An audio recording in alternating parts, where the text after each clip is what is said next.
이 시간 함께 받으신 하나님의 말씀은 누가복음 1장 1절부터 4절까지 말씀입니다.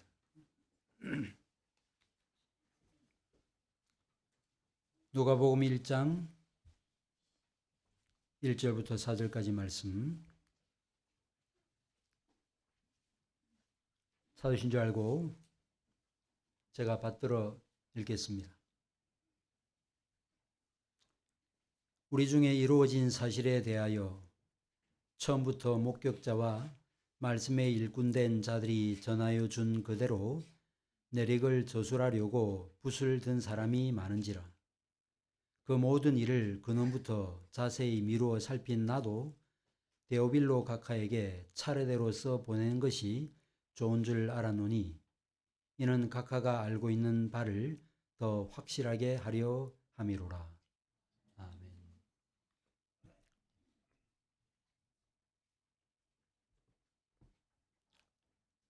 여러분과 저는 예수께서 참 사람으로 오신 2000년이 지난 그 때를 지금 살아가고 있습니다. 12제자들을 비롯한 유대인들처럼 예수님을 직접 보거나 혹은 귀로 예수님의 가르침을 직접 들을 수는 없습니다. 설사 여러분과 제가 예수께서 태어나신 그 시대에 태어났다고 하더라도 유대 땅에 태어나지 않는 이상 예수님을 보거나 예수님의 가르침을 직접 들을 수는 없습니다. 그렇다면 2000년이 지난 21세기를 살아가는 우리들은 어떻게 예수님을 보고 예수님의 말씀을 듣고 그분을 따를 수 있을까요? 우리는 성경 저자가 역사적 사실을 기록한 이 성경을 통해서 누가복음을 통해서 우리는 예수님을 알고 믿을 수 있습니다. 오늘부터 살펴볼 누가복음은 역사적인 사건에 대한 기록입니다. 본문 1절에 우리 중에 이루어진 사실에 대하여 라는 말씀이 나오지요. 여기 사실이라고 하는 이 단어는 일들 혹은 사건들이라고 하는 뜻입니다. 그러면 누가가 지금 뭘 이야기하려고 하는가? 누가가 누가복음도 기록했지만 사도행전도 기록했습니다. 그래서 사도행전 서론, 사도행전 1장 1절부터 2절을 보면 누가가 누가복음을 어떻게 기록했는지, 무엇을 기록했는지를 알 수 있습니다. 우리가 이미 교독 시간에 사도행전을 읽었습니다. 사도행전 1장 1절 2절에 이렇게 되어 있습니다. 데오빌로여, 내가 먼저 쓴 글에는, 먼저 쓴 글은 어떤 글이죠? 누가복음이죠.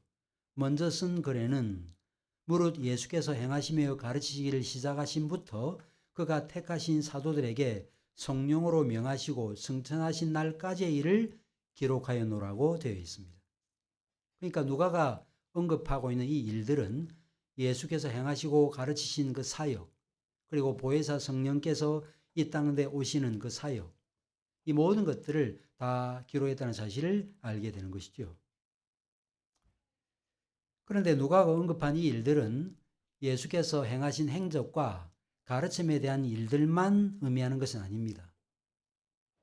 이 일들은 단순한 일이 아니라 여기 보니까 우리 중에 이루어진 일이라고 되어 있거든요. 그냥 일들이라고 말하지 않고 이루어진 일들이라고 말했습니다. 그러니까 예수께서 공생의 사역을 시작하신 그 일로 인한 효과가 지속되고 있는 일들도 포함되는 것입니다. 누가가 복음서를 쓸 때까지 일어난 일, 그러니까 예수께서 행하신 일들만이 아니라 베드로나 바울과 같은 사도들이 복음을 전함으로 유대 땅은 말할 것도 없고 이방 나라에까지 복음이 전파됨으로 이루어진 그 일들까지 다 포함된다라고 봐야 할 것입니다. 이 누가복음을 누가 썼습니까? 누가복음은 누가가 썼습니다. 우리는 기독교 전통에 따라 누가복음은 누가가 썼다라고 알고 있습니다.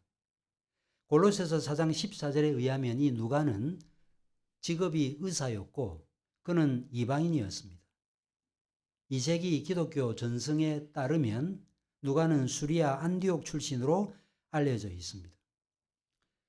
신약 성경을 기록한 저자 중에 유일하게 이방인이 있는데 그는 누가예요. 그래서 누가복음만 비유대인에 의해서 쓰여졌습니다.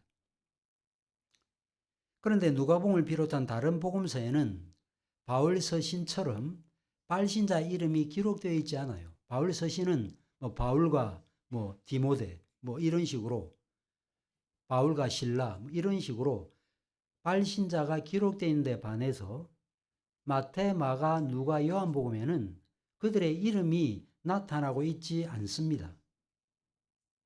그렇다면 우리가 어떻게 누가복음의 저자가 누가임을 알 수 있을까요? 우선은 제목이 누가복음이거든요. 누가의 따른 복음이라는 뜻입니다. 따라서 제목만 보면 누가가 썼다는 사실을 우리는 알 수 있습니다. 그러나 안타깝게도 본문에는 누가가 썼다는 내용은 물론 나타나지는 않습니다. 그런데 누가복음을 쓴 이 누가가 사도행전도 썼죠. 사도행전을 쭉 써나가면서 후반부에서 우리라는 표현을 하고 있습니다. 그러니까 우리는 저자를 포함한 일단의 사람들을 가리키겠죠. 그래서 1인칭을 쓰기 시작해요. 이것은 결국은 누가복음과 사도행전의 저자인 누가가 사도 바울과 함께 선교 여행을 하다가 말하자면 작성한 일지를 참고로 사도행전을 쓴 것으로 볼 수 있는 것입니다. 이처럼 누가가 쓴 이 누가복음과 사도행전은 성경, 특별히 신약 성경 전체를 하나로 묶는 역할을 합니다. 왜 그런가 하면 누가복음은 마태, 마가, 요한복음과 함께 동일한 사건을 다룸으로써 누가복음 복음서 전체를 묶어두고 뿐만 아니라 사도행전은 이 바울 서신의 역사적 배경을 제공해 줌으로써 신약 성경 전체를 또 묶고 있다라고 할 수 있을 것입니다. 그래서 사도 바울과 함께 하면서 누가는 이 누가복음과 사도행전을 기록한 것입니다. 누가복음에 저자가 누가임을 증명하는 구절은 없지만 그러나 그 저자가 의사 누가임을 알 수 있는 증거들은 있습니다. 그것은 뭔가 하면 유독 누가복음에 의학 용어가 자주 나타난다는 거예요. 의사가 아니면 쓸 수 없는 단어들이 나타난다는 것입니다. 특별히 여러분들 12해 동안 혈류증 앓은 여인이 예수님의 옷을 붙잡음으로 낫게 되는 사건을 다 알고 계시죠? 그런데 마가복음 5장에 보면 12해 동안 혈류병 앓았던 여자가 의사들을 여러 찾아다녔지만 고침을 받지 못함으로 자신의 가산을 다 탕진했다는 내용이 나타나요. 그런데 누가복음에는 그 내용이 싹 빠져 있습니다. 이것은 아마도 누가가 의사들의 자존심을 염두에 두고 이 내용은 뺀 것으로 볼 수 있을 것입니다. 자, 그런데 누가는 예수님의 직계 제자가 아닙니다. 사도행전 1장에 나타난 바대로 가룟 유다 대신에 권석이 생긴 사도직을 마띠아가 대신하는 그 사건이 나타나죠. 그런데 그 사도직을 대신할 조건을 뭐라고 이야기했는가 하면 세례 요한으로부터 세례를 받으시고 부활하신 예수님과 함께 다니던 사람이라야 된다 하는 그 조건이 나타나요. 예수님과 함께 다니던 사람이라야 돼요. 근데 누가는 예수님을 직접 눈으로 본 적이 없고 예수님의 가르침을 직접 귀로 들은 적이 없는 사람이에요. 따라서 이런 조건에 부합하지 않는 사람이라 그 말이죠. 누가가 만약에 예수님을 직접 눈으로 보고 예수님의 가르침을 귀로 들었다면 아마 요한 1, 2서 서론처럼 이렇게 썼을 거예요. 요한 1, 2서에서 요한이 뭐라고 말했습니까? 태초부터 있는 생명의 말씀에 관하여는 예수님을 가리키죠. 우리가 들은 바요, 눈으로 본 바요, 자소히 보고 우리 손으로 만진 바라고 기록했습니다. 이런 식으로 기록했겠죠. 내가 눈으로 똑똑히 봤다. 그런 식으로 기록을 했을 것인데 누가는 직접 예수님을 눈으로 본 적도 예수님의 가르침을 귀로 들은 적이 없기 때문에 그런 식으로 서론을 시작하지 않습니다. 그런데 누가는 예수님을 보거나 가르침을 직접 들은 적은 없지만 목격자와 말씀을 전해들은 예수님의 말씀을 전해들은 사람들이 전해준 자료를 토대로 이 누가복음을 쓴 것입니다. 우리 중에 어떤 분들은 이를 근거로 누가복음은 예수님의 직계 제자였던 마태나 혹은 요한이 쓴 이 마태나 요한복음서에 비해서 신빙성이 좀 다소 떨어지는 것이 아닌가라고 생각할 수 있는 분들이 있을는지 모르겠습니다. 그런데 자세히 살펴보면요, 그렇지 않음을 알 수 있습니다. 결코 마태나 요한에 뒤지지 않음을 알 수 있습니다. 왜 그런가 하면 누가는 바울과 함께 동역했습니다. 모두가 아는 바대로 바울은 부활하신 예수님으로부터 직접 사도로 부르심을 받은 사람입니다. 사도행전 26장을 읽어보시면 사도 바울이 아그리빠 왕에게 자신이 회심한 사건을 증언하는 내용이 나타납니다. 사도 바울의 회심 사건이 성경에 3번 나타나거든요. 9장의 사건이고 그 다음에 22장, 26장 3번 나타나는데 이 26장에서 아그리빠 왕 앞에서 자신이 부활하신 예수님으로부터 들었던 말씀을 증거합니다. 뭐라고 증거하는가? 나는 내가 박해하는 예수라. 일어나 너의 발로 서라. 내가 내게 나타난 것은 곧 내가 나를 본 일과 장차 내가 내게 나타날 일에 너로 종과 증인을 삼으려 함이니 라고 말했습니다. 내가 너를 종과 증인으로 삼으려 합니다. 이 말씀은 결국 바울이 예수님으로부터 부름을 받은 예수님의 직계 제자, 12제자와 다를 바 없는 제자라는 사실을 보여주는 말씀이죠. 바울은 회심한 이후에도 홀로 고립되어 있지 않고 예루살렘에 올라가서 사도들과 교제했습니다. 갈라디아서 1장을 읽어보시면 회심하고 난 다음에 바울이 게바, 즉 베드로를 방문하려고 예루살렘에 올라간 사건을 기록하고 있고, 그때 게바는 봤는데 다른 사도는 못 봤다는 이야기를 하면서 예수님의 친형제였던 야고보는 봤다라고 이야기를 하고 있습니다. 야고보가 어떤 사람인가 하면 사도행전 15장에서 예루살렘 공회 총회 의장을 지낸 사람이에요. 베드로와 야고보를 본 것입니다. 특별히 15일 동안 머물렀다고 되어 있습니다.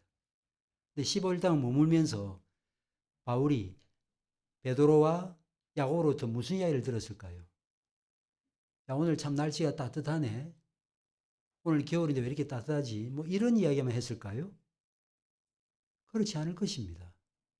회심한 바울은 분명히 베드로로부터 예수님의 친형제 야고보로부터 예수님을 직접 눈으로 목격하고 예수님의 가르침을 들었던 그 내용을 분명히 바울에게 말했을 것입니다. 바울은 그 내용들을 그야말로 갈증이 난 사람처럼 그 가르침을 아주 달게 들었을 것입니다. 특별히 바울은 서신서를 13개나 썼죠. 서신서를 쓰면서 바울은 매우 주의했습니다. 어떤 것은 예수님의 말씀이고 어떤 것은 자기 주장으로 구분을 했어요. 예를 들어 고린도서 7장에 결혼과 이혼에 대해서 언급하면서 바울이 이렇게 말해요. 내가 말하노니 그래 놓고 이는 주의 명령이 아니라 이런 표현이 나타나고 있고, 또 내가 명하노니 라고 하면서도 명하는 자는 내가 아니요 주시라고 하면서 예수님의 말씀과 자기 주장을 매우 신중하게 구분하는 이런 모습을 보여줬습니다. 함부로 그냥 예수님의 말씀이라고 말하지 않았다 그 말이죠. 누가는 바로 이런 바울의 친밀한 동력자였습니다. 특별히 여러분들이 사도행전 읽어보시면 아시지만 예루살렘에서 잡히게 되고 그 다음에 가이사라에서 2년 동안 구금을 당하게 됩니다. 그때 누가는 바울과 함께하고 있었습니다. 그동안 누가는 바울로부터 자신이 회심한 사건에 대한 이야기, 그 다음에 베드로를 만난 이야기, 야고보를 만난 이야기, 이런 여러 가지 이야기들을 분명히 들었을 것입니다. 그리고 가이사라에서 2년 동안 구금 생활을 끝내고 로마로 올라갈 때도 누가는 바울과 함께 동행했습니다. 그래서 그가 비록 예수님의 직계 제자는 아니었지만 바울과 동역하면서 많은 이야기를 들었기 때문에 누가복음을 쓸 수 있었다 하는 것입니다. 누가는 특별히 마가복음의 저자인 마가와도 함께 지냈습니다. 바울이 쓴 옥중서신 에베소, 빌립보, 골로새서, 그 다음에 빌레몬서가 있거든요. 빌레몬서 1장 24절에 나의 동역자 마가, 아리스타고, 데마, 누가가 문안한다고 되어 있습니다. 로마에 오게 해서 누가와 함께 있었다는 이야기예요. 마가, 아리스타고, 데마, 누가도 함께 있었다. 그러니까 누가는 마가와도 교제를 했지요. 마가복음의 저자가 누굽니까? 마가잖아요. 마가는 베드로와 함께 동역을 했던 사람으로 교회 역사로 볼 때 베드로의 통역자로 알려져 있는 사람이에요. 그러니까 이 누가는 베드로, 야고보, 바울, 마가 등등과 교제하면서 예수님에 대한 가르침, 행적에 대한 많은 이야기를 들었던 것이죠. 이뿐 아니라 누가는 그 당시 존재하고 있었던 말하자면 쪽복음과 같은 그런 문서들을 참고했습니다. 여러분과 제가 사는 사회는 가르침, 배움, 기억, 증언이라고 하는 틀이 존재합니다. 항상 어느 사회나 학교가 있죠. 가르침. 어떤 사람들이 배우죠. 그 다음에 기억하죠. 기억한 내용들을 증언합니다. 그래서 처음부터 목격자와 말씀에 일꾼된 자들이 전하여 준이라는 이 표현은 바로 이런 상황을 염두에 둔 표현입니다. 저도 배웠습니다. 여러분도 배우죠? 배운 바를 가르치죠? 들었던 내용들을 기억하죠? 기억한 내용들을 이야기로 증거합니다. 때로는 기억한 내용들을 글로 써놓기도 합니다. 기록물로 남겨놓기도 하는 것입니다. 누가가 바로 이런 역사 자료들을 근거로 해서 누가복음을 쓴 겁니다. 누가가 어떤 자료를 사용했겠습니까? 실제 일어난 사건과 그 다음에 그 일어난 사건이 기록되기까지의 사이에는 뭐가 존재하죠? 여러분들이 어떤 일을 기억했다가 일기로 쓰죠, 그죠? 네, 그 기억이 존재하죠. 뿐만 아니라 그 사이에는 이야기가 존재합니다. 여러분들이 부모님으로부터 6.25 사변 이야기 저는 많이 들었거든요. 저희 아버님이 일제 치하에 때 일본 학교 다니신 이야기. 16살 때 학교에 갔는데 바로 인민군으로 징집당해서 6.25 전쟁에 투입된 이야기. 그거 다 사실이죠. 비록 제가 눈으로 보지는 못했지만 그 아버지의 증언을 통해서 저는 그것이 사실로 믿습니다. 저희 교회 어르신 중에 이용숙 성도님이 계시지 않습니까? 우리 지난번에 여름 수련회 때 여러 가지 이야기를 들었죠. 비록 오래된 이야기지만 80년 된 그런 이야기지만 우리는 그 사실을 사실로 듣는 것입니다. 근데 이것이 전해질 때 어떻게 전해졌는가 하면 기록으로도 전해졌지만 구전으로도 전해졌습니다. 흔히 구두전승이라고 그러죠. 구전, 입으로 정해졌다. 그런데 판소리 같은 경우도 뭐 8시간 완창 뭐 그러는데 그걸 다 기억해서 8시간 동안 완창할 수 있도록 다 기억해서 그 판소리를 다 소리를 내어서 부릅니다. 그래서 누가는 마가복음을 참고했을 수도 있고 그 다음에 흔히 뭐 Q 문서라는 게 있죠. Q 문서. 신학교 가면 배우는 게 Q 문서라고 하는 건데 그것은 사실은 소스라는 단어인데 독일어 단어 그렐러라는 단어인데 그 Q라고 하는 단어를 써서 이제 그 Q 문서, 다시 말해서 복음서가 쓰여지기 전에 어떤 문서가 있었다는 거예요. 그리고 뿐만 아니라 누가복음을 읽어보시면 마태와 마가 요한복음에는 전혀 등장하지 않는 이야기들이 나타나요. 다음 주에 살펴보겠지만 세례요한의 부모인 사가랴와 엘리사벳 이야기, 또 마리아에게 나타나서 천사가 고지한 사건 뿐만 아니라 사거의 회심 사건, 부자와 나사로 비유, 이런 것들은 다른 복음서에 전혀 안 나타나요. 그래서 그런 내용들을 가리켜 또 신학자들이 L 문서 이렇게 이야기해요. 원 누가복음 문서라는 거죠. 어떤 형태든지 그게 L 문서인지 Q 문서인지 모르겠지만 어떤 형태든지 자신이 들었던 내용들, 그리고 문서들, 자료들, 이런 것들이 있었던 거죠. 이런 것들을 쭉 참고해서 누가복음을 쓰게 된 것입니다. 그런데 이런 자료들을 참고해서 복음서를 쓰려고 했던 사람이 많았습니다. 2절에 내력을 조술하려고 붓을 든 사람이 많은지라고 되어 있죠. 많은 사람이 이런 사실을 기록하려고 붓을 들었다고 되어 있습니다. 이 붓을 들었다는 말은 은유적인 표현입니다. 사건의 순서가 분명하게 드러나도록 구성했다. 그냥 썼다는 뜻이 아니라 사건의 순서가 분명히 드러나도록 구성했다라는 그런 뜻입니다. 이런 가운데 하나님께서 특별히 누가를 통해서 누가복음을 쓰게 하신 것이고, 여러분이 아신 바대로 위경이라고 말해서 도마복음 그런 거 있잖아요. 그런 복음서들이 있지만 그런 복음서와는 달리 마태, 마가, 누가, 요한 이 네 가지 복음서만 정경 안에, 캐논 안에 들어오도록 하나님이 역사하신 것입니다. 자, 이런 자료들을 사용해서 누가복음을 써나갈 때 누가는 어떤 사람이었는가? 누가는 매우 능력이 탁월했던 사람이었습니다. 3절에 보면 그 모든 일의 근원부터 자세히 미루어 살핀 나라는 표현이 나타나고 있습니다. 자세히라는 이 말은 역사적 진실에 일치하고 정확하게라는 뜻입니다. 미루어 살폈다라는 이 말은 마치 발자국을 찾아서 샅샅이 파헤쳐가는 것을 뜻하는 말로서 이 말은 주의 깊게 연구하고 조사했다 하는 뜻입니다. 그리고 차례대로 썼다는 이 말은 단지 그냥 시간의 순서대로 썼다라는 그런 뜻이 아니라 나중에 말해야 될 것은 나중에 말하고 빨리 언급해야 될 것은 빨리 언급했다라고 말하고 있습니다.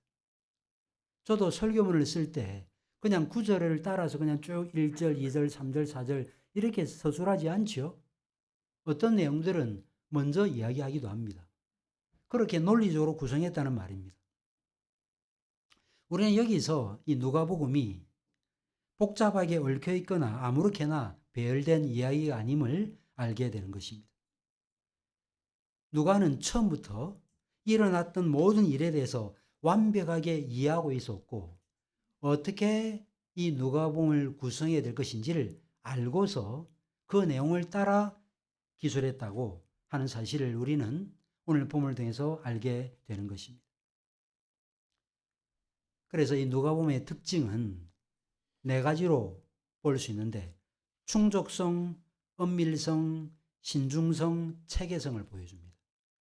충족성은 모든 일이라는 표현에서 알 수 있습니다. 몇 가지 일이 아니고 모든 일이라 그랬죠. 자료가 충족하다는 뜻입니다. 그 다음에 근원부터 기록했다고 되어 있죠. 엄밀하게 기록했다는 뜻입니다. 자세히라는 말은 신중성을 의미하죠. 그리고 차례대로라는 이 말은 체계성을 보여주는 것입니다. 여러분들은 고대 사람이라고 해서 우리보다 머리가 나쁘거나 우리보다 모자라다고 생각하시면 큰 오산입니다. 우리보다 모든 면에 암기력, 기억력이 뛰어납니다. 우리가 요즘에 핸드폰 사용하게 되면서 전화번호도 한 두세 개밖에 못 외우잖아요. 그죠? 가족 정도. 그거밖에 모르거든요. 근데 우리가 오히려 전화기가 없었을 때 전화기, 전화번호만 20, 30개 외웠거든요. 이러면서 우리는 이 누가가 얼마나 탁월했던 사람인지를 기억하실 필요가 있습니다. 그는 매우 이성적이고 논리적인 사고방식을 가진 사람이었습니다. 그러므로 우리는 누가복음을 믿을 수 있다 그 말이죠. 그런데 누가복음을 믿을 수 있는 또 하나 중요한 이유는 이 누가복음이 역사적 사실에 기초하고 있다 하는 것입니다. 우리가 왜 기독교를 진리로 믿습니까? 이것은 무슨 논어나 혹은 뭐 호모의 오디세이 같은 무슨 그런 경전이나 무슨 판타지 소설이 아닙니다. 성경은 역사적 사실에 대한 기록이에요. 이게 중요한 것입니다. 사도신경은 우리가 잘 알고 있는 바대로 우리 주님께서 본디오 빌라도에게 고난을 받으사라는 표현이 거기 들어있죠. 본디오 빌라도는 그 당시 유대 지역을 다스렸던 로마에서 파송된 총독이었어요. 역사적 인물입니다. 미국 대사 누가 있을 때라고 하면 우리가 역사적 사건이라는 사실을 알게 되죠. 그때가 언제인지 우리는 짐작하게 되는 거 아닙니까?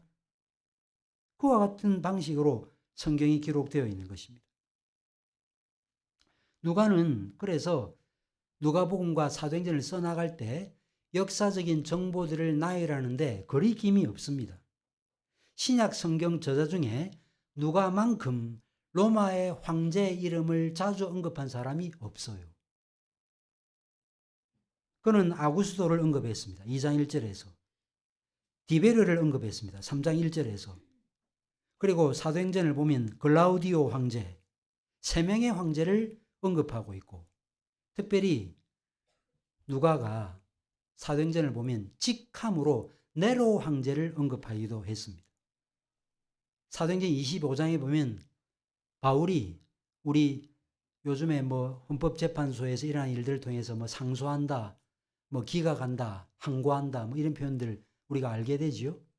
그래서 바울이 자신은 로마 심권을 갖고 있는 사람이기 때문에 나는 가이사에게 상소하겠다라고 말해요. 그때 통치했던 황제가 누구냐면 네로예요.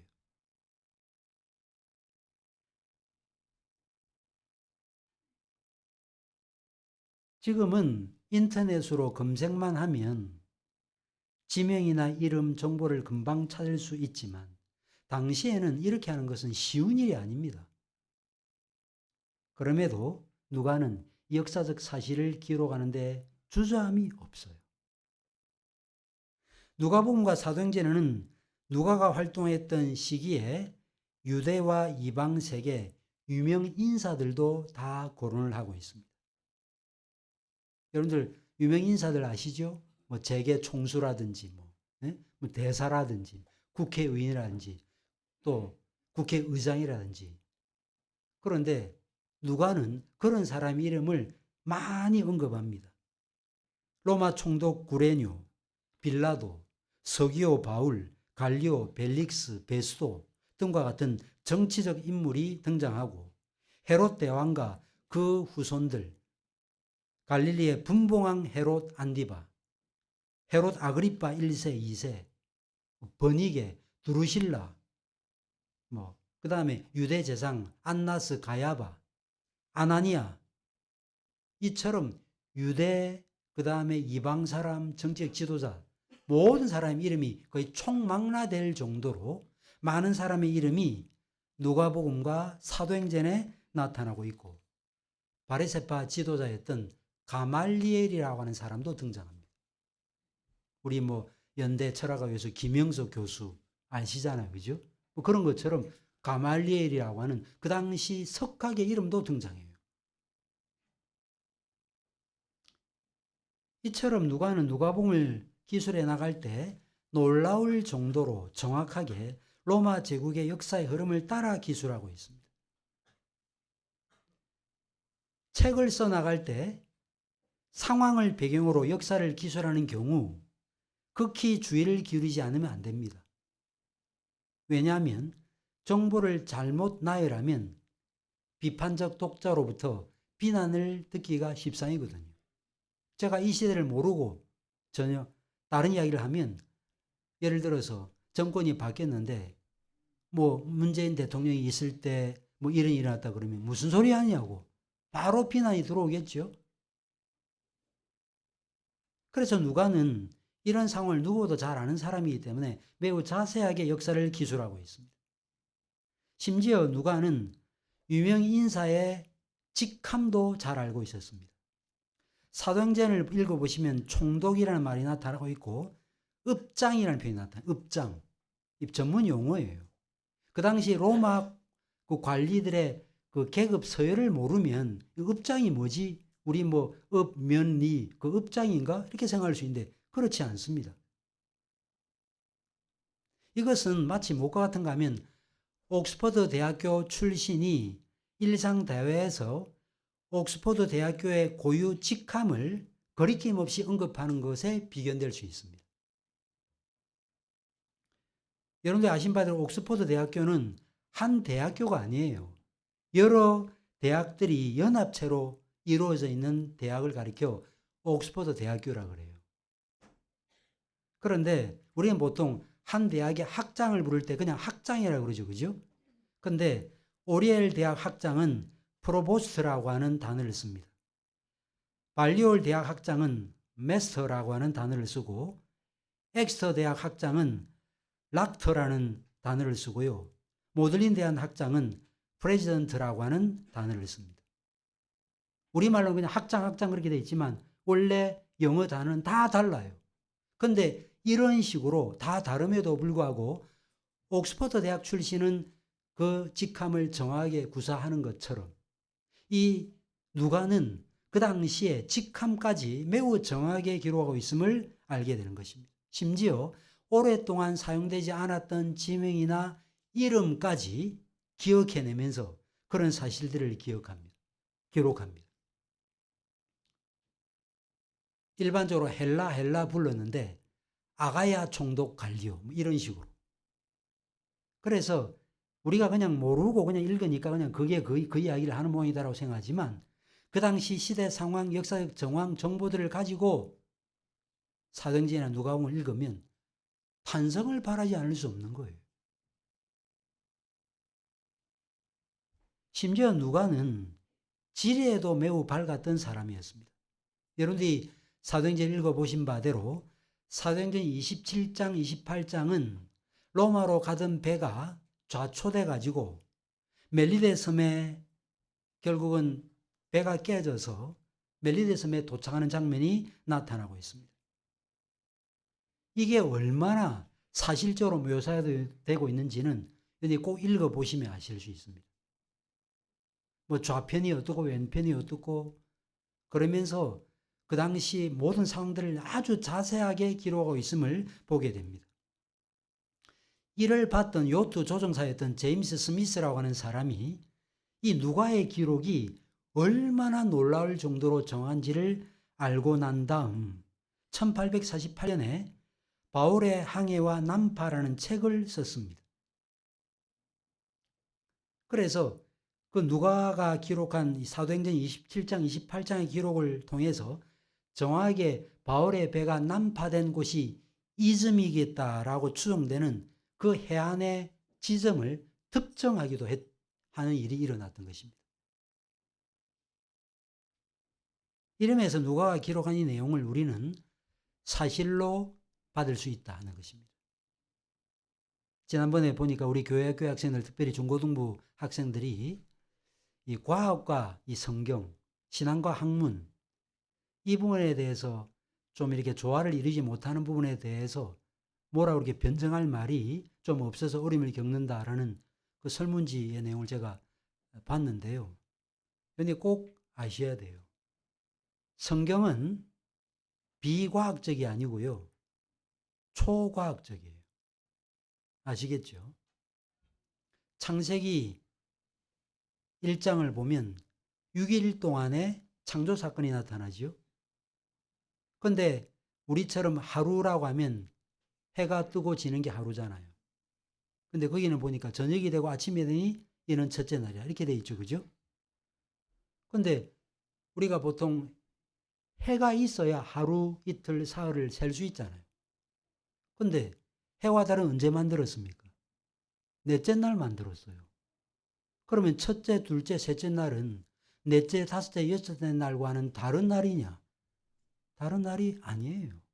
왜? 출애기 20장에 십계명에 보니까 엿새 동안에 힘써 내 모든 일을 하라라고 했을 때 뭘 근거로 들은가 하면 하나님께서 엿새 동안에 모든 것을 만드셨다고 증언하고 있거든. 우리가 성경을 제대로 모르기 때문에 변박할 말이 궁색한 경우들은 있겠지만 성경을 제대로 안다고 하면 물론 우리가 모든 전문 분야에 대한 정보가 다 성경에 다 있다라고 말할 수는 없어요. 그런 내용은 없지만 그러나 성경 자체가 말하고 있는 내용으로 사람들이 물어오는 부분에 대해서 우리는 분명히 변정할 수 있는 것입니다. 일반적으로 정확성, 그 사람 참 정확하다라고 말할 때, 정확한 사람이다라고 말할 때 그 정확성은 오랜 기간 동안 마음에 길들여진 습관이에요. 제임스 스미스라는 사람이 습관은 영성이다라는 책을 썼죠.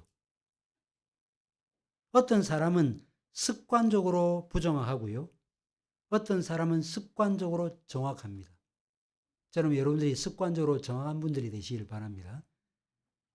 누가의 기록을 보면 누가는 습관적으로 정확한 사람임을 알 수 있습니다.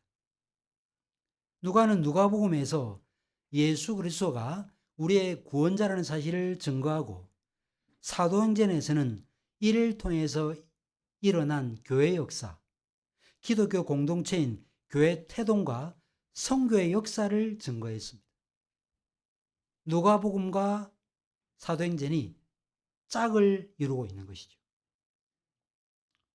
이런 면으로 우리가 생각해 볼 때 성경이 얼마나 신빙성 있는 책인지를 알게 됩니다. 제가 이 사실을 여러분들에게 계속 강조하고 싶습니다. 신약 성경, 헬라어로 쓰여진 신약 성경의 사본이 몇 개 정도 지금까지 존재한 줄 알고 계십니까? 원본은 지금 없고요. 히브리도 마찬가지지만 사본이 몇 개 존재하는가? 5,000개 이상 존재합니다. 몇백 개가 아니에요. 5,000개 이상의 사본이 존재합니다. 주후 350년경으로 거슬러 올라가는 바티칸 사본, 그리고 시내 사본을 비롯해서 여러 사본들이 있습니다. 이 5,000개가 된다는 것은 이거는 엄청난 일이에요. 왜냐하면 고대 다른 역사적 작품에 대한 사본의 개수는 상대가 되지 않을 정도로 적기 때문입니다. 주전 58년, BC 58년과 50년 사이에 기록된 것으로 알려진 카이사르의 갈리아 전쟁기라고 하는 책이 있는데 그 사본은 몇 개만 남아있고 그 중에 고작 9개에서 10개 정도만 쓸만하다 그래요. 그런데 신약 헬라 성경 사본은 이 개수보다 500배 많습니다. 이런 책은 세상에 없어요. 몇천 개 되는 사본을 갖고 있는 책은 하나도 없습니다. 그냥 몇 개만 남아 있어요. 그런데 유일하게 헬라어 신약 성경은 그렇게 많이 남아 있는 것이죠.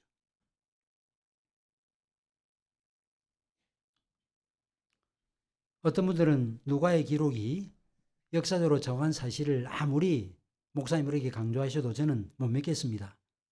이렇게 질문하실 분들이 있을는지 모르겠는데 물론 하나님이 은혜를 주지 아니하시면 못 믿으시겠지만 제가 이런 정도로 이야기한다면 여러분이 믿으셔야 돼요. 이런 정도의 역사적 사실, 진실성을 증명할 수 있는 책은 없는 것입니다. 대개 누가복음을 언제 썼다고 보는가 하면 주후 AD 60년경에 썼다고 봅니다. 60년이면 예수님을 본 사람들이 살아있던 시대죠. 고린도전서 15장에 보니까 부활하신 주님께서 500명의 형제들에게 일시에 나타나셨다고 되어 있죠. 뿐만 아니라 사도행전 3장을 읽어보시면 사도 베드로가 복음을 전하지 않습니까? 그때 예수님을 맞는 제자들과 사람들이 자신들이 듣고 본 바를 언급하면서 뭐라고 말하는가 하면 우리가 이 일의 증인이다라고 말해요. 그러니까 실제로 예수님의 부활을 눈으로 목격했던 사람들이 있었다는 것입니다. 그리고 바울이 복음을 전할 때 어떻게 동의를 구해내는가 하면 너희도 아는 바와 같이 너희도 본 바와 같이 이렇게 말해요. 오늘 이 시대처럼 오늘 이 시대에 일어난 일들을 여러분도 아시는 것처럼 이렇게 말했다 그 말이에요. 그러니까 누가가 이 누가복음을 써 나갈 때 예수님에 대한 이야기를 들은 사람도 있고 직접 예수님을 본 사람도 있었던 그런 상황이에요. 그런 상황에서 앞서 제가 말씀드린 이런 뭐 직업이나 직함이나 역사적인 사건들을 잘못 기록하면 사람들이 어떻게 했겠습니까? 이게 무슨 성경이냐. 그냥 그 성경을 그냥 내팽개 쳤을 거예요. 그런데 붓을 든 사람이 많았지만 그런 사람의 기록은 우리 손에 전해지지 않고 이 누가복음만 우리 손에 전해지게 된 것입니다. 6.25 사변처럼 시간이 흐른 다음에 북침이 아닌 남침이다 라는 주장을 할 수 있겠지만 적어도 1950년 그 당시에 저희 아버님 같은 경우 저희 교회 어르신들 같은 경우 그런 이야기를 하면 코웃음 칠 것입니다. 내가 눈으로 봤는데 내가 징집당했는데 내가 그 전투에 참여했는데 무슨 소리냐라고 항변할 거예요. 누가복음도 마찬가지예요. 누가가 제시한 어떤 자료가 조금도 사실과 다르다면 그 당시 독자나 청중들로부터 비난을 들었을 것입니다. 이런 사실을 봐서도 우리는 누가복음이 역사적 사실임을 알게 되는 것입니다. 자, 그러나 어떤 사건이 일어나고 그 사건을 두 눈으로 목격한 사람이 있다 하더라도 그 사건을 기록하는 과정에 오류가 있을 수 있습니다. 그렇죠. 잘못 쓰기도 하고 그러잖아요. 성령님이 개입하셔야 되는 이유가 여기에 있는 거예요. 모든 성경은 하나님의 감동으로 된 것으로 성령께서 그 숨을 우리에게 불어넣으심으로 성경이 기록되어졌다라고 디모데전서 3장 16절에 말씀하고 있는 것입니다. 그래서 본문 2절에 보니까 전하여 준 그대로라는 표현이 있죠. 그죠? 전해준 그대로 전해지기 위해서는 그 과정에 누가 역사한 거예요? 성령님이 역사한 것입니다. 우리는 성경 영감서를 믿죠. 인간의 사상, 지식의 수준, 경험이 반영되기는 했지만 어떤 오류도 없는 분명한 사실로 기록될 수 있도록 성령이 역사한 것입니다. 그렇다면 성령의 감동을 받은 누가가 무슨 목적으로 이 누가복음을 써나갔겠는가? 3절에 보면 데오빌로라는 이름이 등장합니다. 데오스라는 말은 하나님이라는 뜻이고 필로스라는 말은 사랑을 입은이라는 뜻입니다.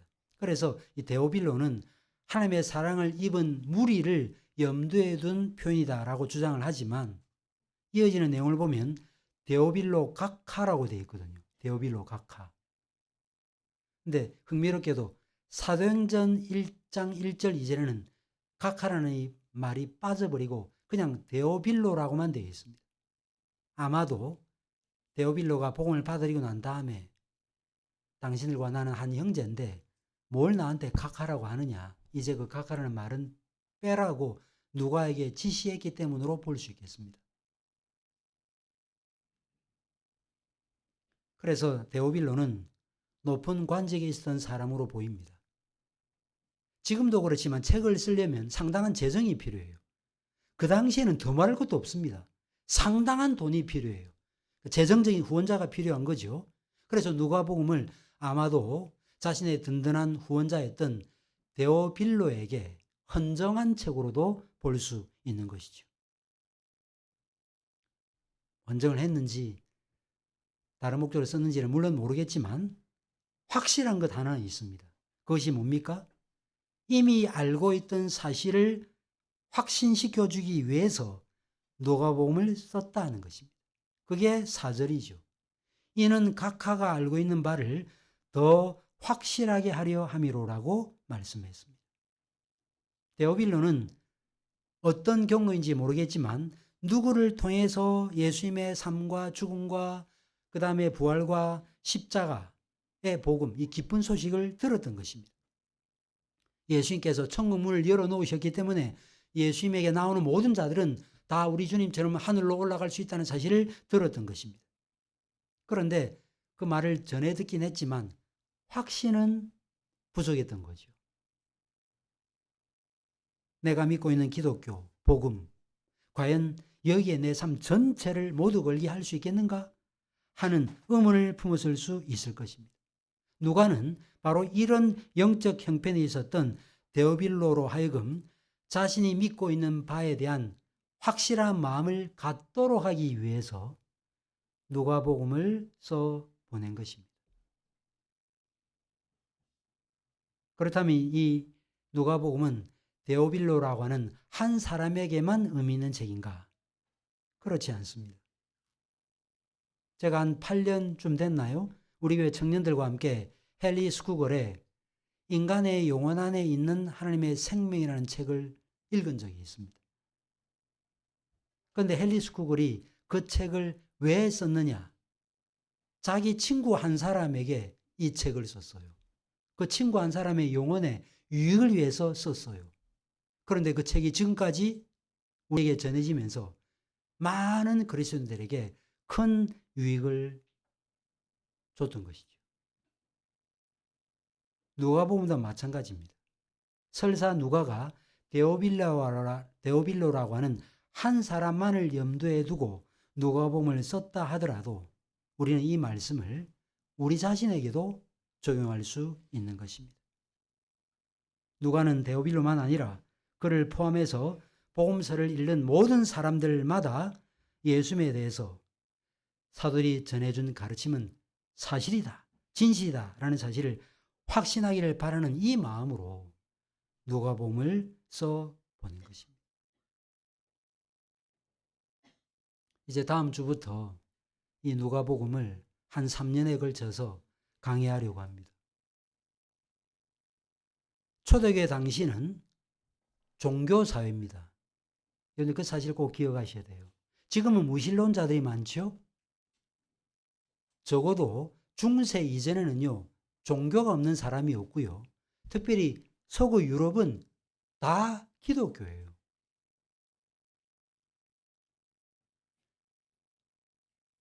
헬라 문화권 안에서 사람들마다 다 신을 믿었습니다. 일본에 가면 다 집 앞에 신전이 있어요. 특별히 유럽으로 가보시면 그리스, 아테네 이런 데 가보시면 만신전 그런 게 있죠. 만신전이 뭡니까? 모든 신들을 다 모아놓은 신전이라는 뜻이죠. 마틴 루터가 종교개혁을 일으킬 때 그날 10월 31일이 모든 성인의 날이었습니다. 그런데 자신이 믿고 있던 그 신 중에 당시 로마 시대 때 신으로 추앙받은 존재가 누구예요? 황제 아우구스투스입니다. 황제가 신으로 추앙을 받았어요. 황제를 주라라고 말해야 되는 거예요. 그런 시대에 예수가 줍니다. 예수님이 우리 구주입니다. 라고 말한다는 것은 이거는 엄청난 일이에요. 예를 들어서 여러분들이 캄보디아 산골에서 자란 어떤 한 사람의 존재를 아세요? 혹 안다 할지라도 그 사람이 말한 그 가르침을 여러분들이 들을 수 있습니까? 혹 든다 할지라도 여러분들 인생 전체를 다 맡길 수 있습니까? 그래서 교회라고 하는 게 공동체에 이렇게 자라나는 것처럼 이렇게 곳곳에서 캄보디아에서 태어난 어떤 한 사람의 가르침이 세계 곳곳에서 그것도 2000년 동안 그 가르침을 따라 자라는 사람들이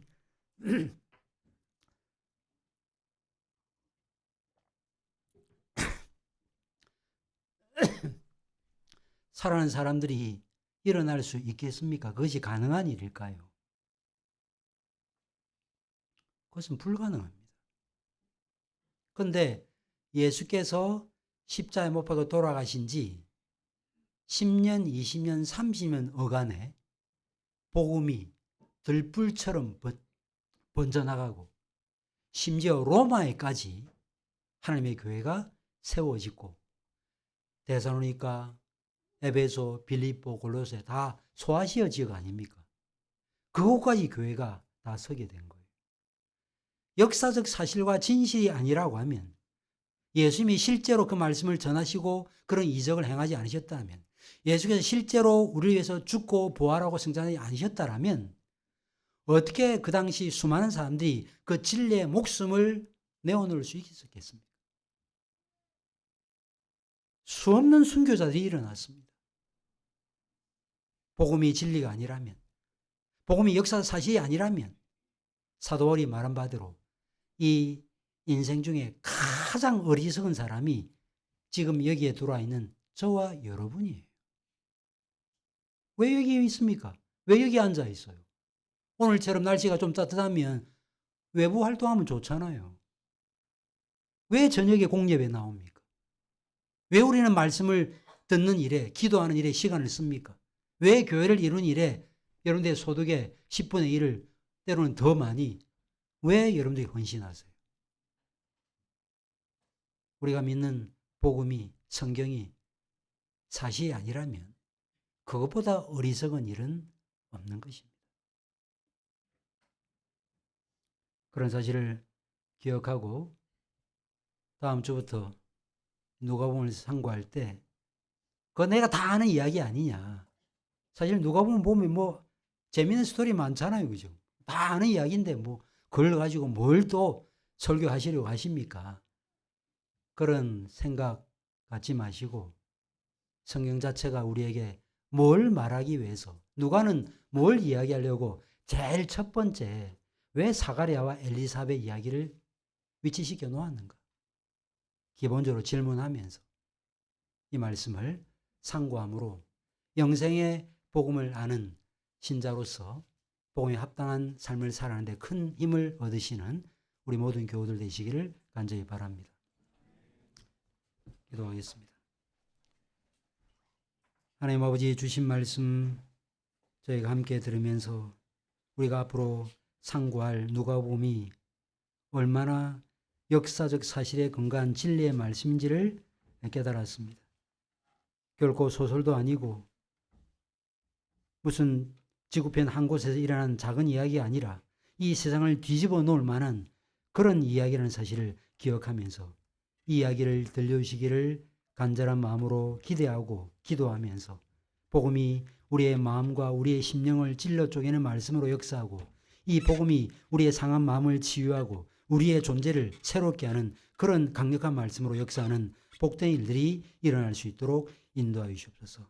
여전히 말씀을 가까이 하지 못하고 하나님의 말씀이 진리의 말씀이라는 사실을 확신하지 못한 채 살아가고 있는 그런 교우들이 있다면 주께서 그들에게 은혜와 긍휼을 베풀어 주셔서 진리의 성령으로 역사하심으로 이 말씀을 하나님의 말씀으로 받아들이게 하시고 이 말씀을 자신의 마음의 중심에 두게 하시고 이 말씀을 자신의 삶의 원리로 적용하는 그런 말씀이 되어서 복음과 함께 동행하는 복음에 합당한 삶의 열매를 풍성히 맺는 우리 모든 교우들 다 될 수 있도록 은혜 베풀어 주시옵소서.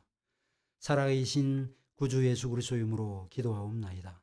아멘.